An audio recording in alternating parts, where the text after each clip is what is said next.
एक बार की बात है, रामू हमेशा की तरह अपने बैलों को लेकर उन्हें जंगल की ओर लेकर जा रहा होता है। तभी रास्ते में उसे रघु मिलता और उससे बोलता। क्या बात है रामू, सुबह सुबह अपने बैलों को लेकर उन्हें चारा खिलाने जंगल की ओर चल दिए। अभी धूप बहुत है भाई, जरा इस गर्मी से बच के रहना और अपने बैलों को समय समय पर पानी देते रहना। मैं भी घर की ओर जा रहा हूँ। अपने मुर्गियों को दाना खिलाने के लिए उन्हें घर से बाहर निकलना है। हाँ भाई, रघु गर्मी तो बहुत तेज है।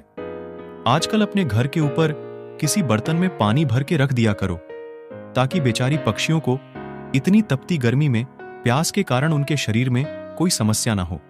तुम्हारा तो ठीक है भाई, सुबह होते ही मुर्गियों को घर से बाहर निकलो, उन्हें दाना चुगने दो और शाम होते ही उन्हें वापस घर ले चलो।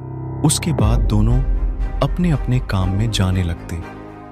तभी इस गांव को किसी की बुरी नजर लगती और यहां पर एक बहुत ही भयानक जादुई मुर्गी आती। वाह, क्या सुंदर गांव है। मुझे कई सालों से ऐसे ही गांव की तलाश थी जिसमें मैं अपनी मुर्गी सेना के साथ राज कर सकूं, और मुझे इतने सालों बाद आखिरकार वैसा गांव मिल ही गया। इस गांव में मेरे ख्याल से बहुत से लोग रहते होंगे, क्योंकि गांव ही इतना प्यारा है। अगर मैं ऐसे ही इस गांव पे हमला करती हूँ तो ये लोग मुझ पर उल्टा खेल खेल सकते हैं। इसलिए मुझे इन्हीं गांव वालों को अपनी मायावी शक्ति से अपनी तरह मुर्गी बनाना होगा। फिर वो लोग जिस भी इंसान को देख के अपनी शक्ति का प्रयोग करेंगे, वो लोग भी मेरी मुर्गी सेना में आते जाएंगे। इसी तरह पूरे गांव वालों को मुर्गी बनाकर उनकी रानी बन इस गांव के सिंहासन में राज करूंगी। इतना बोलकर ये तेजी से गांव की ओर जाने लगती। तभी गांव का सेठ बाहर बैठकर अपनी माँ से बात कर रहा होता। माँ, आज की गर्मी पहले से कम है ना? नहीं तो कुछ दिन पहले ऐसे लग रहे थे मानो घर से बाहर निकलते ही हमारे शरीर को कोई गरम तवे पे भून रहा हो। रात को जो जोरदार बारिश हुई, उसके बाद से पूरे मौसम पहले से काफी ठंडा है।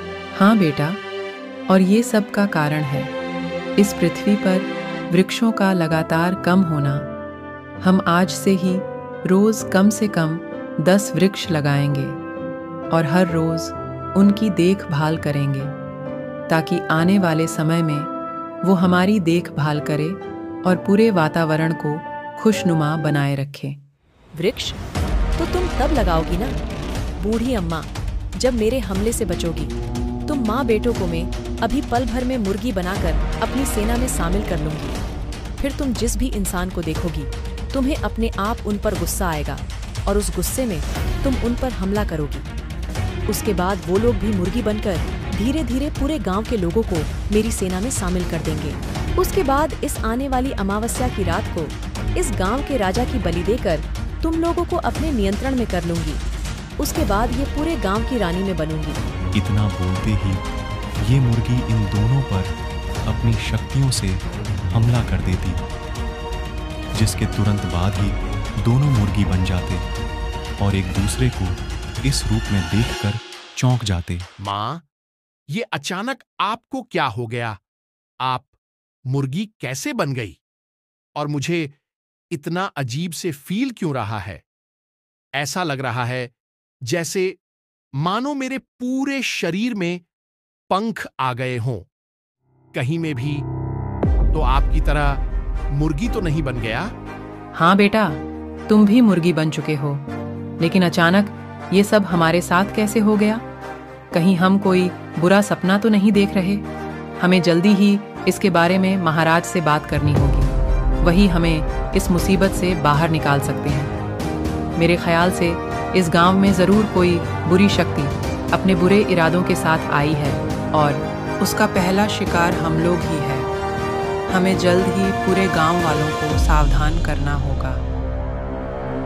ये लोग महाराज के पास जाने ही वाले होते हैं कि तभी वह पर रघु आता, जिसे जैसे ही सेठ और उसकी माँ देखते, इन्हें अपने आप इतना गुस्सा आता है कि मनो रघु को कच्चा खा जाए। अरे बाप रे, ये कैसी मुर्गियां हैं? मैंने अपना सारे जीवन मुर्गी पालने में बिता दिए, लेकिन मैंने आज तक इतना विशाल और खूंखार मुर्गी कभी नहीं देखा। ये कौन सी प्रजाति की मुर्गी है? दाल में जरूर कुछ काला है। मुझे इसके बारे में रामू से बात करनी चाहिए। रघु जैसे ही इतना बोलता, सेठ और उसकी माँ उस मुर्गी का गुस्सा अपने आप चरम सीमा में आ जाता। क्या एक तो तुम्हें देखकर हमारा खून वैसे ही खोल रहा है ऊपर से तुम हमारे बारे में पूरे गांव वालों को बताओगे? अभी तुम्हें बताती हूं कि हम क्या चीज है। अब तुम यहां से सही सलामत बच के नहीं जा पाओगे। इतना बोलते ही सेठ गुस्से में रघु पर हमला करता है, जिसके तुरंत बाद ही रघु भी इनकी तरह मुर्गी बन जाता। हे भगवान, मैं अचानक से मुर्गी कैसे बन गया? कहीं इन दोनों ने जो मुझ पर हमला किया उसका असर तो नहीं? मुझे जल्दी ही इसके बारे में महाराज से बात करनी होगी, नहीं तो ये लोग पूरे गांव को मुर्गी का झुंड बना देंगे। लेकिन सोचने वाली बात यह है कि इतने मायावी मुर्गियां हमारे गांव में आई कहां से और किस मकसद से आई? जो भी हो, मुझे जल्दी से जल्दी महाराज को सभी बातें बतानी होगी, नहीं तो अनर्थ हो जाएगा। इतना बोलकर ये महाराज से इस बारे में बात करने के लिए जाने लगता। तभी यहाँ की सारी हरकतें राजू रानी देख लेते और बोलते, रानी, ये जो हमारे आंखों के सामने हुआ वो क्या था? ये दोनों मुर्गियां कौन हैं? और रघु चाचा पर जैसे ही इन्होंने हमला किया वो भी उनके जैसा मुर्गी बन गए। आखिर कैसे? अगर ऐसा ही रहा तो ये लोग जिस को अपने सामने पाएंगे उन पर हमला कर उन्हें मुर्गी बना देंगे। फिर वो इंसान जीवन भर इनकी तरह मुर्गी बनकर घूमेगा। हमें जल्द ही इस बारे अपने तांत्रिक से बात करनी चाहिए। अब वही हमें इस बारे में कुछ बता सकते हैं। हाँ राजू, मुझे भी ये सब ठीक नहीं लग रहा। मुझे लगता है इन लोगों को मुर्गी बनने के पीछे जरूर कोई भयानक साजिश चल रही है। इससे पहले कि ये लोग और इंसानों के संपर्क में आए और उन्हें मुर्गी बनाए, उससे पहले हमें बिना समय गवाए तांत्रिक के पास चलना चाहिए। इतना बोलकर ये लोग भागते हुए तांत्रिक के पास जाने लगते। ये जैसे ही उनके पास जाते, ये सारी बातें उनको बताने लगते, जिसे सुनते ही वो भी चौंक जाता और बोलता, राजू रानी, अच्छा हुआ तुम लोग मेरे पास समय से पहले पहुंच गए, नहीं तो ये मुर्गी बनने का सिलसिला पूरे गांव वालों को मुर्गी बना देता और इस गांव में मुर्गियों का राज होता। दरअसल इस गांव में एक मुर्गी आई है जो इस गांव में राज करना चाहती है और इस गांव वालों को मुर्गी बनाकर अपनी सेना में शामिल करना चाहती है। जैसे ही सभी गांव वाले मुर्गी बन जाएंगे, तभी आने वाले अमावस्या की रात को अपने गांव के महाराज की बलि देकर इस गांव के सिंहासन में राज करेगी। तब आप ही हमारे गांव और महाराज को इस मुर्गी के खौफनाक खेल से बचा सकते हैं, क्योंकि गांव में मुर्गी बनने का सिलसिला शुरू हो चुका है। अगर हम अब और देर करते हैं तो न जाने कितने लोग और इस साजिश का शिकार होंगे। इस दुनिया में ऐसी कोई समस्या नहीं है जिसका समाधान न हो।